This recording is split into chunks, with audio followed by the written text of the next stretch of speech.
In this video, I'll show you how to cancel a friend request you've sent on Facebook step by step.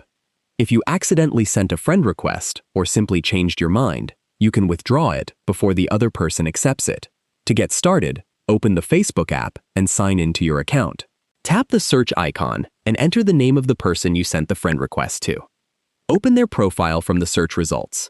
Once you're on their profile, look for the Friend Request Sent, Requested, or Cancel Request button, depending on your app version. Tap it, then select Cancel Friend Request or Cancel Request when prompted. Facebook will immediately withdraw your pending request, and the person will no longer have a pending invitation from you.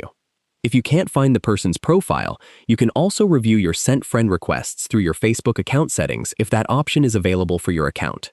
After canceling the request, you can always send a new one later if you change your mind.